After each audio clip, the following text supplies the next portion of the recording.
నేను discover man Reddy Ratnakar Reddy. మీకు ఎప్పుడు అంటే డేంజర్లా ఏమనిపించలేదా సార్ ఇవన్నీ ఎక్కుతూ ఉంటే? ఏమనిపించదు, మనిషి ఎక్కడైతే ఉంటాడో అక్కడ యానిమల్స్ బర్డ్స్ ఇవన్నీ దూరంగా జరిగిపోతాయి.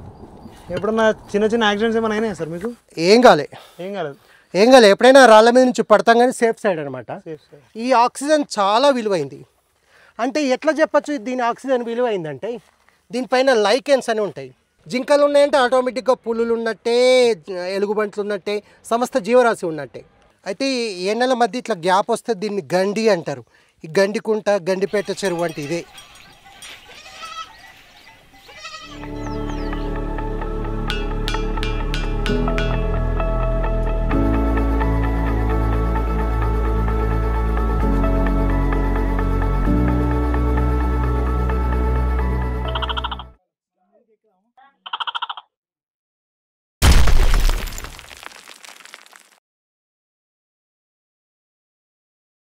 రెడ్డి ఆర్ క్యూబ్ అంటారు, RRR. మీ ఏజ్ ఎంత సార్? నా ఏజ్ 50+. ఏం చేస్తుంటారు మీరు? నేను ఒక ప్రైవేట్ B.Ed కాలేజ్ లెక్చరర్ని. ఇది ఫ్యాషన్ అనమాట. ఇప్పుడు అంటే డైలీ మీరు అంటే కాలేజ్ కార్ స్కూల్కి డైలీ వెళ్తారా సార్? డైలీ, ఒకరోజు కూడా అబ్సెంట్ ఉండదు. అది చేస్తూ ఇటు exploration every holidays, Sundays on డ్యూటీలో ఉన్నప్పుడు డ్యూటీ ఆఫ్ టైం ఉంటే అట్లా. ఇప్పటివరకు ఎన్ని సైట్స్ తిరిగి ఉంటారు సార్ మీరు టోటల్? దాదాపుగా జనగామ, ఉమ్మడి వరంగల్ జిల్లా, ఉమ్మడి కరీంనగర్ జిల్లా మోస్ట్లీ తిరిగిన. టూరిస్టు చెప్పుకోదగ్గ ప్రాంతాలు అయితే దాదాపుగా తిరిగిన. ఇక మిగతావన్నీ అక్కడొకటి ఎక్కడికి వెళ్తే అక్కడ.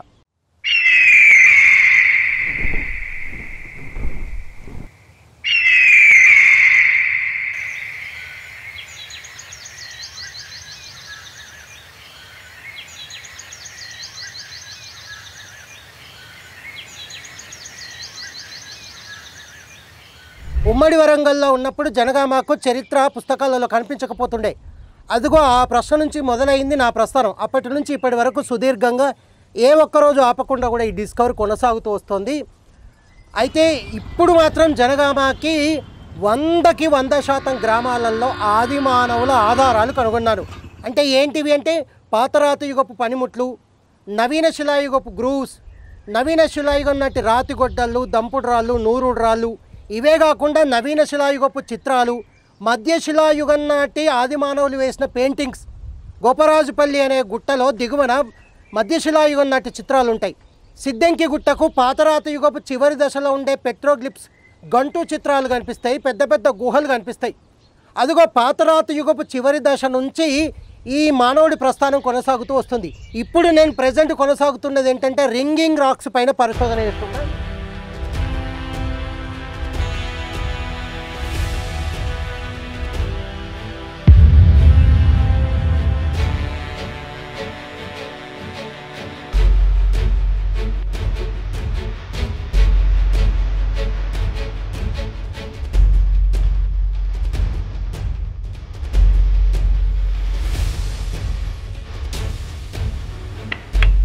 ఇవన్నీ రింగింగ్ రాక్స్ సార్? ఇవన్నీ రింగింగ్ రాక్సే.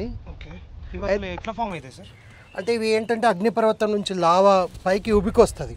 ఎక్కడైతే భూమి పొరల్లో పల్చగా బలహీనమైన ఎక్కడైతే ఉంటుందో ఆ బలహీనతలోంచి బాగా ఫోర్స్ఫుల్గా బయటకు వస్తుంది లావా. ఈ రింగింగ్ రాక్స్ ఏంటంటే మానవుడి చారిత్రక క్రమం మొత్తము ఇది రికార్డ్ అయింది. అంటే పాతరాతి యుగపు చివరి దశ, మధ్య శిలాయుగపు దశ, నవీన శిలాయుగపు దశ, రాగి యుగము, కాంస్యయుగము, మన బృహత్ శిలాయుగము నుంచి మొదలుకొని రాష్ట్రకూటులు, కాకతీయులు, నిజాం ప్రభువులు, ఇదిగో ఈ 2005 వరకు ఈ మొత్తం చరిత్ర ఈ ఏనెల మీద ఉంది. అందుకే మానవుడి నాగరికత క్రమాన్ని అధ్యయనం చేయాలంటే సుమారుగా 25 కిలోమీటర్ల పొడవున జనగామ జిల్లా, సిద్దిపేట జిల్లా సరిహద్దుల్లో ఉన్న ఈ సంగీత శిలల ఏనెలను అధ్యయనం చేయండి. నీకు ఒక్కొక్క రాయి ఒక్కొక్క లాగా కనిపిస్తుంది చూడండి. ఇది డైక్ శిలలు అంటారు వీటిని. అయితే ఈ డైక్ శిలలు సుమారుగా ఒక 20,000, 10,000 ఏళ్ళ నుంచి ఆది మానవులు ఈ డైక్ల పైన పక్కన డైక్లను ఆశ్రయిస్తూ బతికిరనమాట.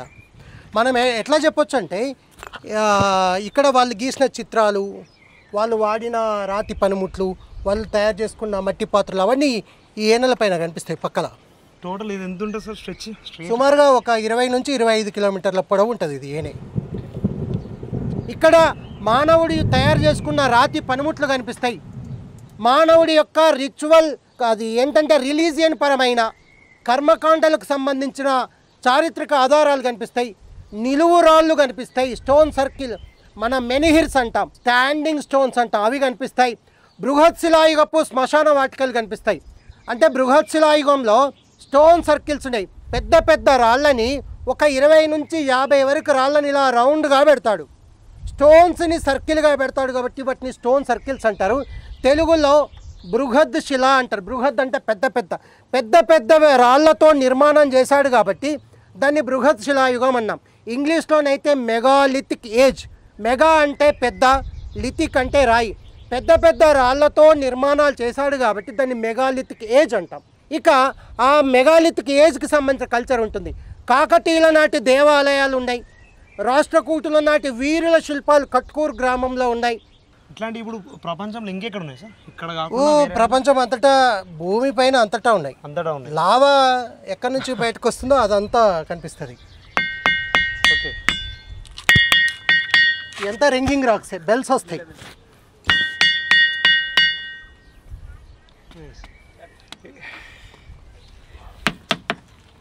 ఇప్పుడు ఆ రాయి లావా నుంచి వచ్చిందే కానీ దానికి దీనికి కొంచెం దీంట్లో ఏంటంటే ఐరన్ అండ్ మెగ్నీషియం పర్సంటేజ్ని బట్టి, అంటే ఇది ఏ మెటల్ ఇందులో ఉందో దాన్ని బట్టి సౌండ్ వస్తుంది.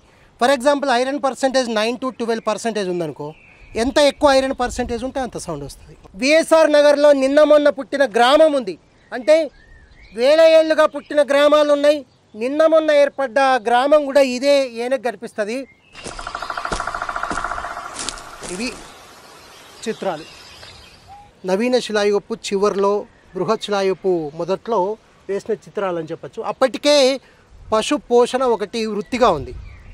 నవీన శిలాయుగంలోనే పశువులను పోషించడం మొదలుపెట్టాడు. అయితే 1-2 పశువులు అయితే గుర్రాలతో అవసరం లేదు కాబట్టి వందలాది పశువులను మేపేవాడు. అప్పుడు విస్తారమైన కంచెలు. ఒకసారి చూడండి, నీకు ఎటు చూసినా టౌన్ కనిపించదు. కిలోమీటర్లు నేచర్ ఉంది చూడండి. ఇదంతా ఒకప్పుడు అడవే. ఎక్కువ జింకలు తిరిగేవి ఇవన్నీ కూడా. సార్ ఇప్పుడు ఇక్కడ జింకలు తిరిగినానికి ఆధారాలు ఏమున్నాయి? ఓకే, అంటే జింకలు తిరిగినాయంటే ఈ కొండలపైన ఏం చేశాడంటే ఏనెలపైన యాంటీలోప్స్ అంటే పొడవాటి కొమ్ములు గల జింకల చిత్రాలు ఉన్నాయి, సాధారణ జింకల చిత్రాలు ఉన్నాయి. తర్వాత పశువుల మందలు ఉన్నాయంటే పశువుల చిత్రాలు ఉన్నాయి, ఎద్దుల చిత్రాలు ఉన్నాయి. ఇక్కడ పొడవైన కొమ్ములు గల ఎద్దుల చిత్రాలు కూడా ఉన్నాయి. అంటే దీన్ని బట్టి ఏంటి, ఒక గొప్ప పశు సమాజం ఇక్కడ ఉంది. జింకలు ఉన్నాయంటే ఆటోమేటిక్గా పులులు ఉన్నట్టే, ఎలుగుబంట్లు ఉన్నట్టే, సమస్త జీవరాశి ఉన్నట్టే ఈ చిత్రాలు. ఇక్కడ పశువుల మందలని కాపలా కాయడానికి గుర్రాలను ఉపయోగించాడు. అప్పటికే కత్తి, డాలు అంటే ఇది డాలు అంటే మనం కత్తితో పడిచినప్పుడు ఇట్లా అడ్డంగా పట్టుకుంటాం, రౌండ్ షేప్లో ఉంటుంది డాలు, రక్షణ ఇచ్చేది. కత్తి ఏమో యుద్ధం చేయడానికి. సో ఇక్కడ కుడి చేతిలో కత్తి, ఎడమ చేతిలో డాలు పట్టుకున్నాడు. ఇక్కడ కూడా ఈ గుర్రం ముందు కూడా ఒక సైనికుడు ఉన్నాడు. ఇగో కత్తి, డాలు ఉంది. ఇగో ఇక్కడ కూడా కత్తి, డాలు ఉంది. ఇగో ఈ చేతిలో కత్తి పట్టుకున్నాడు, ఈ చేతిలో డాలు పట్టుకున్నాడు. పైన కూడా ఒక గుర్రం ఉంటుంది. ఇక్కడ ఒక సైనికుడు, ఇక్కడ ఒక సైనికుడు ఉన్నాడు. అంటే ఇదంతా కూడా అప్పటి వీరులు అని చెప్పాలి, పశు సమాజాలకు చెందిన గొప్ప వీరులు అని చెప్పాలి. మామూలు జనాలు ఉంటారు కదా sir, normal daily working people, వాళ్ళు ఈ చరిత్ర ఎందుకు తెలుసుకోవాలంటే మీరు ఏం చెప్తారు సార్, మీ ఒపీనియన్? తప్పకుండా. ఇప్పుడు మనకు వాళ్ళ తాతల గురించి, వాళ్ళ తండ్రుల గురించి చెప్తారు, అది చరిత్రే. మనం ఇంకొంచెం ముందుకు పోతే ఈ చరిత్ర అంతా బయటకు వస్తుంది. పాఠ్య పుస్తకాలలో ఏ చరిత్ర అయితే ఉందో అది తల్లిదండ్రులకు ముందే తెలిస్తే పిల్లలు చదువుకోవడానికి అనువుగా ఉంటుంది. అంటే వేగంగా చదువుకోగలుగుతారు, చరిత్రను అధ్యయనం చేయగలుగుతారు. ఇలాంటి వీరుల శిల్పమే మనం రాష్ట్రకూటుల నాటి ఒక గొప్ప వీరుల శిల్పాలు. ఇప్పుడు ఈ ఏనెకు దిగువన కట్కూరు అనే గ్రామం ఉంటుంది. ఇదే ఏనె మీదనే అక్కడ కూడా వీరుల విగ్రహాలు ఉన్నాయి రాష్ట్రకూట. అవి అద్భుతమైన శిల్పాలు. అవి వీరగల్లు అంటారు. ఎస్, వీరగల్లు. కల్లు అంటే రాయి, రాయి మీద చెక్కిన వీరులను వీరగల్లు అంటారు. ఇవి కూడా వీరులే, కాకపోతే వీరుల తొలినాళ్ళ దశ ఇట్లా ఉండే. ఇది ఒక కళాఖండం. ఇది ఇప్పుడు శిల కాదు, ఒక కళాఖండం. ఒక 1500 ఏళ్ళు, 2000 ఏళ్ళ కిందటి కళాఖండం ఇది. వీరన్నపేట గ్రామంలోనైతే పెట్రోగ్లిప్స్ ఉన్నాయి.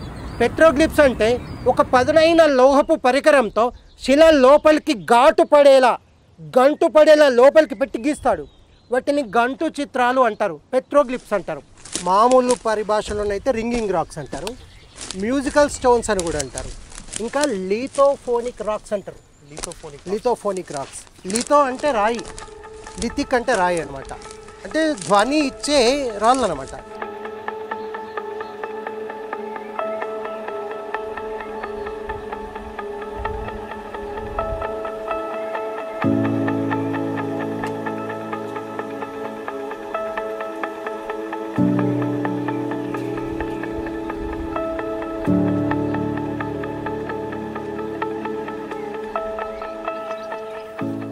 ఇవి గ్రూవ్స్. ఇవి ఏం సింబల్స్? ఇవి గ్రూవ్స్ అంటారు వీటిని. ఇవి కనిపిస్తున్నాయా? ఇవి గ్రూవ్స్ అంటారు. ఇవి ఏంటంటే స్టోన్ టూల్ ఇండస్ట్రీ ఇక్కడ ఉంది అనేది అర్థం. స్టోన్ టూల్ ఇండస్ట్రీ, రాతి పనిముట్ల పరిశ్రమ. ఇక్కడ తయారు చేసే ఇక్కడ రుబ్బురాళ్ళు, హ్యామర్ స్టోన్స్, స్టోన్ యాక్సెస్, రాతి గొడ్డళ్ళు అన్నీ ఇక్కడ తయారయ్యాయి. ఇలా ఇలా రబ్ చేయడం వల్ల ఏమవుతుందంటే ఈ శిలల ఉపరితలం మీద ఇలా లోతైన బద్దులు ఏర్పడతాయి.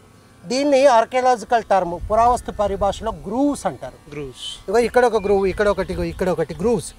ఎక్కువగా ఈ గ్రూవ్స్ చేసేటప్పుడు నీళ్ళు అవసరం ఉంటాయి. సో పక్కనే నీళ్ళు ఉన్నాయి చూసారా, ఈ నీటిని తీసుకొచ్చి ఇక్కడ వేస్తూ ఆ రాయిని పదును పెట్టేవాడు. ఇప్పుడు ఇది వాటర్ ఉన్నదానికి ప్రూఫ్. ఇది ప్రూఫ్. ఇగో ఈ వాటర్ అచ్చుబడ్డది.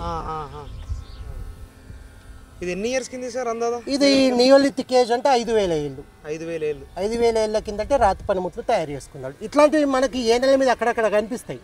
అంటే ఇవన్నీ కూడా 5000 ఏళ్ళ కిందటే ఆది మానవులు ఇక్కడ ఉన్నారని దీన్ని బట్టి చెప్పొచ్చు. అప్పటికి భాష డెవలప్ అయిందా సార్? మనుషులు మాట్లాడే భాష ఎప్పుడూ ఉంది, కానీ మనం మాట్లాడుకున్న భాషలు అయితే లేవు. ఓకే. ప్రీహిస్టారిక్ ఏజ్ అని దేంటంటామంటే లిపి ఉండి అర్థం కాని పీరియడ్ అంతా ప్రీహిస్టారిక్ పీరియడే. ఈ రింగింగ్ రాక్స్ని జియోలాజికల్ సర్వే ఆఫ్ ఇండియా గుర్తించాలి. తెలంగాణలో ఏకైక సైటు జయశంకర్ భూపాలపల్లి జిల్లా పాండవుల గుట్టను మాత్రమే గుర్తించింది. ఆ జియోలాజికల్ సర్వే ఆఫ్ ఇండియా దీనిని కూడా గుర్తించాలి. దీనికి అన్ని అర్హతలు ఉన్నాయి. ఎందుకంటే వీటి నిర్మాణం ప్రత్యేకమే, పురాతన సమాజాలు వేసిన చిత్రాలు ఉండడం వల్ల ఇవన్నీ శిల్పాలు, శిలా చిత్రలేఖనాలు ఉండడం వల్ల గొప్ప కళాఖండాలుగా మారిపోయినాయి. ఈ ఏనెలకు 2 వైపులా చెరువులు ఉన్నాయి, గ్రామాలు సృష్టించబడ్డాయి. ఆది మానవుడి నుంచి ఆధునిక మానవుడి వరకు చారిత్రక నేపథ్యం అంతా ఈ ఏనెల పైన ఉంది.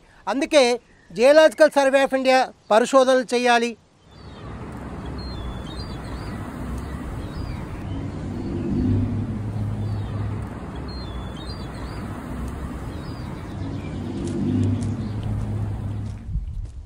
అయితే ఈ ఏనెల మధ్య ఇట్లా గ్యాప్ వస్తే దీన్ని గండి అంటారు. ఈ గండికుంట, గండిపేట చెరువు అంటే ఇదే. అంటే 2 గుట్టల మధ్య గ్యాప్ వచ్చిందనుకో దాన్ని గండి అంటారు. అసలు ఇది ఏంటంటే అంటే నేచురల్ ఎందుకు ఫామ్ అవుతుంది సార్? ఇది ఎట్లా ఫామ్ అవుతుంది? న్యాచురల్ ఫార్మేషన్ అంటే ఇప్పుడు కదలికలు జరుగుతుంటాయి, భూమి పొరలలో కదలికలు జరుగుతాయి. భూకంపము, అగ్నిపర్వతపు లావా పేలడం ఇవన్నీ జరుగుతుంటాయి కదా. ఎక్కడైతే అగ్నిపర్వతం పేలుతుందో ఆ పేలినటువంటి లావా ఫోర్స్గా నేలపైకి వస్తుంది. భూమి పొరలలో ఎక్కడైతే బలహీనంగా ఉంటుందో ఆ పొరల్లోంచి చీల్చుకుంటూ పైకి ఉబికొస్తుంది. ఉబికొస్తే ఇట్లా ఏర్పడుతుంది. దీన్ని డైక్ అంటారు అనమాట. ఈ డైక్ ఎట్లా అంటే ఎక్కువగా బూడిద రంగులో, నలుపు రంగులో కనిపిస్తుంది ఈ డైక్ మొత్తము. ఎక్కడైనా డైక్ మొత్తము సంగీతం వచ్చే శిలలు ఎక్కువగా ఉంటాయి ఆ డైక్ శిలల పైన. సరే, ఇప్పుడు మీరు ఈ ప్రాంతీయ భావం ఉంటుంది కదా, ఇప్పుడు జనగామ ఉంది. జనగామ గుర్తింపు గురించి మీరు అంటే మీ ఫైట్ మీరు చేస్తారు, ఇక్కడ చాలా ఉన్నాయి అని చెప్పేసి. సో ఈ ప్రాంతీయ భావం జనగామకే ఉంటుందా లేకపోతే? అసలు చరిత్రకారులకి, సైంటిస్టులకి ఎవ్వరికి ప్రాంతీయ భావాలు ఉండవు. తాను అక్కడ ఉన్నాడు కాబట్టి అక్కడ నుంచి అధ్యయనం మొదలు పెడతాడు. ఉదాహరణకు ఒక రాయి వేస్తే దాని అలలు ఎంత దూరం పోతాయి? విస్తరిస్తాయి. అంటే తాను ఉన్న చోట అల ఎక్కువగా వస్తుంది, దూరం అయ్యే కొద్దీ తక్కువ వస్తుంది.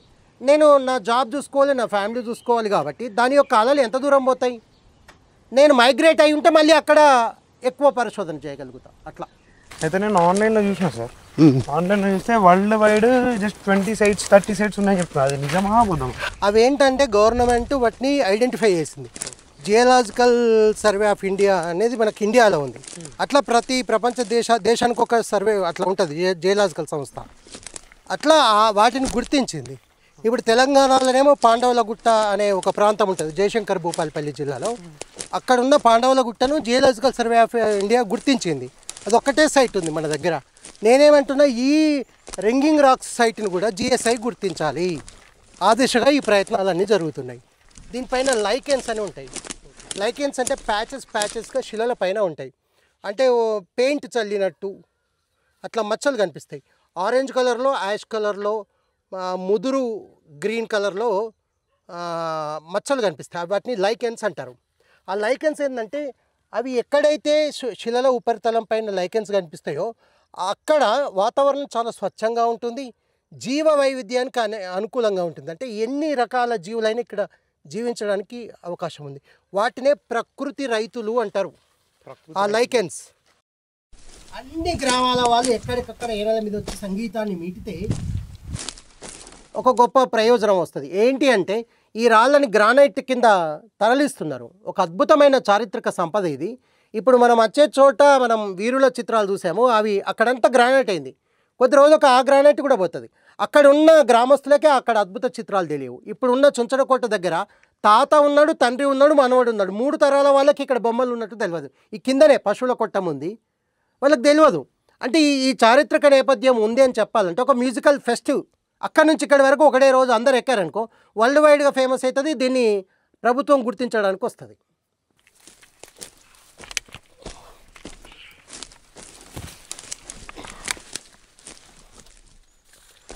ఈ ఏనకు 2 వైపులా దట్టమైన అడవి ఉంది.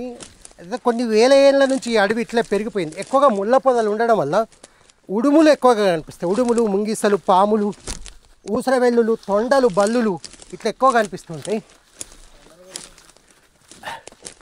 మీకు ఎప్పుడు అంటే డేంజర్లా ఏమనిపించలేదా సార్ ఇవన్నీ ఎక్కుతుంటే? ఏమనిపించదు. మనిషి ఎక్కడైతే ఉంటాడో అక్కడ యానిమల్స్, బర్డ్స్ ఇవన్నీ దూరంగా జరిగిపోతాయి. ఎప్పుడన్నా చిన్న యాక్సిడెంట్స్ ఏమైనా అయినాయా సార్ మీకు? ఏం కాలేదు. ఎప్పుడైనా రాళ్ళ మీద నుంచి పడతాం కానీ సేఫ్ సైడ్ అనమాట. ఎప్పుడు ప్రమాదం జరగలేదు. ఒక తొండ చూడండి, అది ఈ బండల కలర్లోనే ఆ తొండలు, బల్లులు ఉంటాయి. దానికి సెక్యూరిటీ అనమాట. ఓకే, అవి ఇట్లనే అడాప్ట్ అయిపోయినాయి. అవి వేరే కలర్లో ఉంటే అవి శత్రువులకు చిక్కిపోతాయి.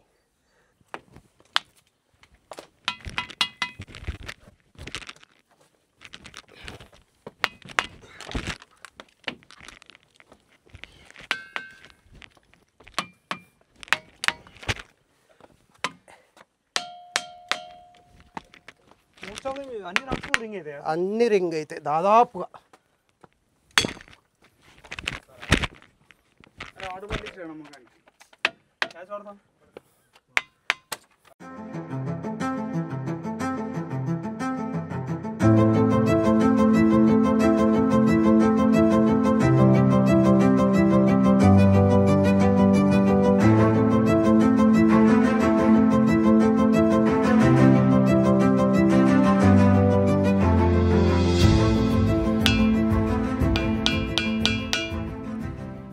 ఇవి సంగీతం వినిపించే శిలలు.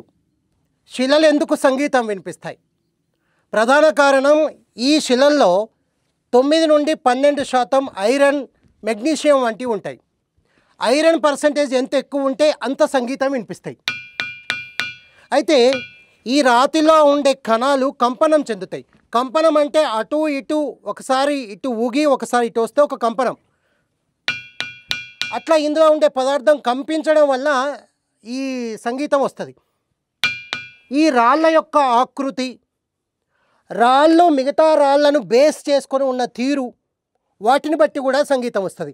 ఇప్పుడు ఇది ఇట్లా పట్టుకుంటే తక్కువ సంగీతం వస్తుంది, తీస్తే ఎక్కువ సంగీతం వస్తుంది. అందుకే ఈ శిలలు ఏంటంటే సంగీతం వచ్చే శిలలు మిగతా శిలల బేస్ నుంచి బయటకు వస్తాయి. ఇట్లా బయటకు వచ్చిన శిలలు, సన్నగా ఉండే ఎడ్జెస్ ఉండే శిలలు ఎక్కువ సంగీతం వినిపిస్తాయి.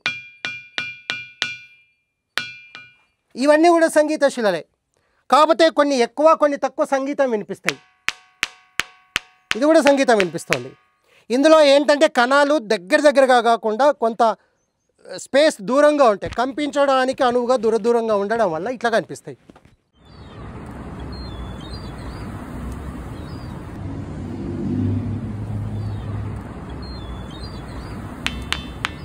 ఇక్కడ మనకి ఎద్దు బ్రూజింగ్స్ కనిపిస్తాయి. బ్రూజింగ్స్ అంటే ఒక చిన్న రాయితో ఈ శిల ఉపరితలంపై రబ్ చేయడం ద్వారా ఈ చిత్రాన్ని ఏర్పరిచాడు. ఎద్దులు దేనికి చిహ్నం అంటే నవీన శిలాయుగంలో పశు పోషణ ఒకటి జరిగింది. ఎద్దులను మచ్చిక చేసుకున్నారు. అప్పటికి ఇక్కడ వ్యవసాయం మొదలైంది. అంటే 5,000 ఏళ్ల కిందటే ఇక్కడ ఆదిమానవులు వ్యవసాయం చేసుకున్నట్లుగా ఎద్దులను ఆరాధించినట్టుగా కూడా మనకు కనిపిస్తుంది. ఇంకా ఇక్కడే ఇదే చోట ఈ పక్కన ఒక ఎద్దు ఉంది, ఈ పక్కన ఒక ఎద్దు ఉంది, ఆ పక్కన ఒక ఎద్దు ఉంది. దగ్గరనే 4 ఎద్దుల చిత్రాలు కనిపిస్తాయి. ఇంకా ముందుకెళ్తే జింకల చిత్రాలు కూడా కనిపిస్తాయి. మనం వాటిని కూడా చూద్దాము.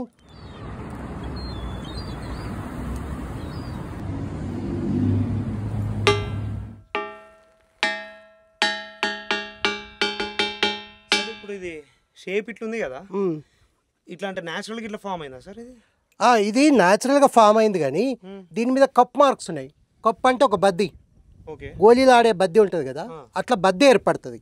ఇది ఒక 5 మిల్లీమీటర్ల బద్ది ఏర్పడాలంటే కొన్ని వేల దెబ్బలు అవసరం.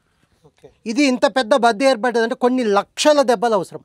ఒక్కొక్క దాని మీద కొన్ని లక్షల దెబ్బలు పడ్డాయి. అంటే సుమారుగా ఇది ఇక్కడ 10,000 ఏళ్ళ నుంచి ఆదిమానవులు ఉన్నారు. అప్పటి నుంచి సంగీత శిలలను ఉపయోగిస్తూనే ఉన్నాడు. అంటే మానవుడి ఇందులో చాలా గుహలు ఉన్నాయి.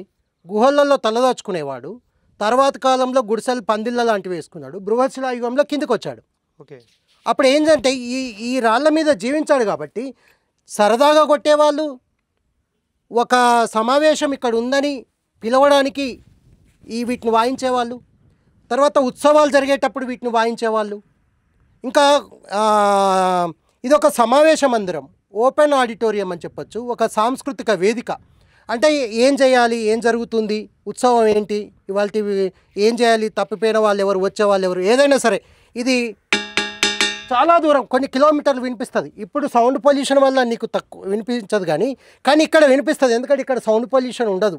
చూడండి ఎంత అద్భుతమో. ఒకప్పుడు అంటే సంగీతం, ఇప్పుడు సంగీతం వేరు. ఒకప్పటి సంగీతంకి ఇది సంగీత అంటే ఇన్స్ట్రుమెంట్ లాగా వాడుకున్నట్టు, సంగీతం ఇన్స్ట్రుమెంట్ ప్లస్ రిచువల్గా కూడా వాడుకున్నారు. రిచువల్ అంటే కర్మకాండాలు. ఎందుకంటే ఈ శిలల మీద ఒక త్రిశూలము, ఒక శివలింగము, ఎద్దులు, ఇవన్నీ ఆధ్యాత్మికతకు కూడా, స్పిరిచువాలిటీకి, కర్మకాండాలకు కూడా వీటిని ఉపయోగించడం చెప్పొచ్చు.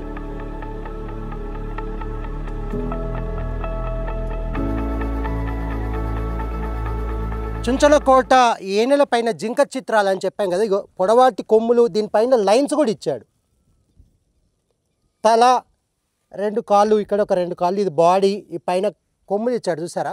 ఇట్లాంటి జింకల చిత్రాలు ఈ ఏనెల పైన చాలా కనిపిస్తాయి. పర్యాటకంగా కూడా అద్భుతమైన అవకాశాలు ఉన్నాయి. వీరన్నపేటకు కట్కూరు ఏనెలకే చెరువు ఉంది, బోటింగ్ చేసుకోవచ్చు. పర్యాటకంగా యూత్ని బాగా అట్రాక్ట్ చేస్తుంది. అది అడ్వెంచరస్. ఈ శిలల మీద నడవడం ఒక గొప్ప అడ్వెంచర్ అని చెప్పాలి. ప్రతి శిలను మీటి సంగీతం వినిపిస్తుంది. అంటే అటు విద్యా విలువలు, ఇటు విజ్ఞాన విలువలు, అటు శాస్త్రీయ విలువల నేపథ్యం ఉంది. పైగా ఈ శిలలన్నిటి మీద మీరు రకరకాల మచ్చలు చూసుంటారు. అంటే ash colour patches, orange colour patches, ముదురు రంగు ఆకుపచ్చ మచ్చలుగా కనిపిస్తాయి. అవి లైకెన్స్ అంటారు. లైకెన్స్ ఎక్కడైతే ఉంటాయో అక్కడ స్వచ్ఛమైన గాలి. ఇప్పుడు నేను స్వచ్ఛమైనటువంటి గాలి పీలుస్తున్నా. ఎన్ని లక్షలు ఇస్తే స్వచ్ఛమైన గాలి దొరుకుద్ది ఢిల్లీ ప్రజలకి? అప్పుడప్పుడు ఈ ఏనెలపైకి రండి, ఎంత అద్భుతమైన ఈ చల్లటి గాలో. సుదూరంగా నీకు ఎక్కడ నగరం కనిపించదు, విశాలమైన పంట పొలాలు కనిపిస్తున్నాయి. ఇప్పుడు ఒకప్పుడైతే విశాలమైన చిట్టడవులు కనిపించేవి ఈ అడవులలో. అందుకే ఈ ఏనెలపైన ఎడ్లు ఒక్కటే కాదు, యాంటీలోప్స్ అంటే పొడవైన కొమ్ములు గల జింకలు ఉన్నాయి. ఇప్పుడు కనిపించే జింక లైవ్గా ఇప్పుడు కూడా, మొన్న కూడా రీసెంట్గా ఒక జింక బయట మీడియాకు చిక్కింది. అంటే జీవ వైవిధ్యం ఉంది. ఉడుములు, కుందేళ్ళు, రకరకాల జీవజాలము ఉంది. ఇవన్నీ లైకెన్స్ ఉండడం వల్ల. అందుకే అప్పుడప్పుడు ఈ చెరువు గట్టు మీద, ఈ ఏనెల మీద వస్తే ఈ బ్రీతింగ్ ఎక్సర్సైజ్, ఫారెస్ట్ వాకింగ్ అంటాం, ఎకో ట్రెక్కింగ్, ఇవన్నీ కూడా ఎకో ట్రెక్కింగ్కి ఉపయోగంగా ఉంది. నాలెడ్జ్ పరంగా బాగుంది. బొటానికల్ టూర్కి వీలుగా ఉంది. జువలాజికల్ టూర్కి అనువుగా ఉంది. ఇట్లా అనేక విద్యా విలువలకు ఈ ఏనెలు అనువుగా ఉన్నాయి. కాబట్టి ఒక్కసారి రండి, ఈ పర్యాటక ప్రాంతాన్ని చూడండి.